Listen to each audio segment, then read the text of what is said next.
Flea's Best Friend by CharlesFuge.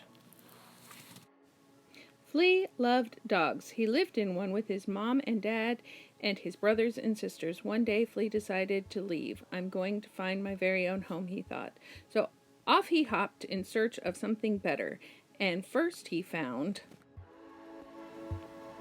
Sausage the basset hound. She had short legs, not much for scratching, but her back was so long it took Flea 6 good leaps and a couple of somersaults to get from one end to the other. Exhausted, Flea hopped off in search of something better and found Frinkle, the Shar-Pei puppy. She looked soft and baggy. Lovely, thought Lee. Settling down among the wrinkles, he sank deeper and deeper into the folds until he realized he was stuck. It took an hour to struggle out again. After a short rest, Flea stretched his legs and hopped off in search of something better and found Graham, the Great Dane. There was plenty of room on Graham. Flea leaped onto his paw and began to climb. It took days to reach the top. Flea looked around. He could see for miles. Then he looked down. Flea felt dizzy. He had no head for heights.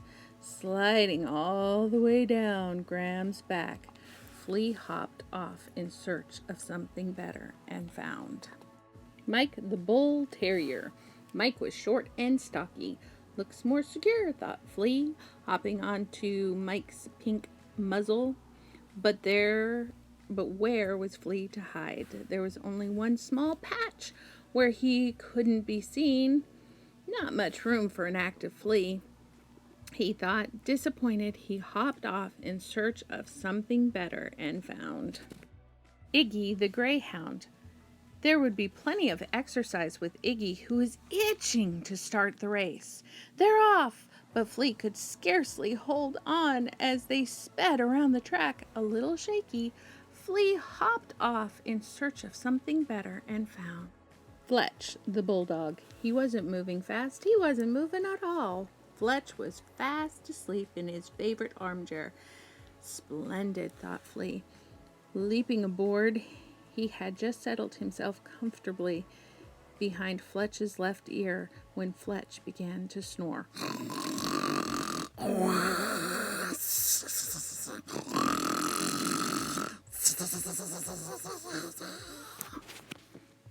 Flea spent 2 sleepless nights with Fletch. Then he hopped off in search of something better and found Fuzz the Pekingese. Peace at last, thought Flea, curled up in Fuzz's long silky coat. But no sooner had he closed his eyes, poof! A cloud of flea powder came puffing at him from above. Gasping for air, Flea leapt for safety and went in search of something better. It was some time before he found Chutney the pointer. He was out in the country looking for rabbits. Perched on Chutney's nose, Flea enjoyed the fresh air as the pointer rushed from bush to bush. Then Chutney stopped short. Flea flew off, bloop, straight into the river, where he found Colin the retriever. Help! Sputtered Flea. He couldn't swim. Colin retrieved his stick and Flea as well, who grabbed Colin's fur. As he climbed out of the water, Flea was wet, Colin was wet. He shook and shook himself dry until Flea was tossed off his back in a shower of droplets.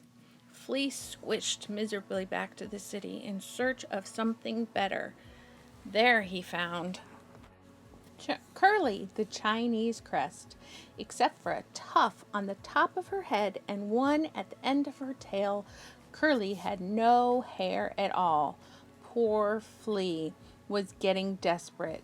No harm in trying, he thought, and up he jumped.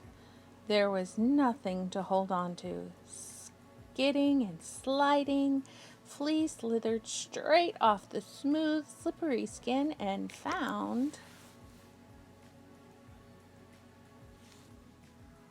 something better, a mongrel and scruffy dog in town. Flea looked her up and down. She wasn't too long, she wasn't too tall, she didn't move fast or stop quickly, she never took a bath or snored only sometimes. Marvelous, said Flea out loud. A home at last, and home is what I'll call her.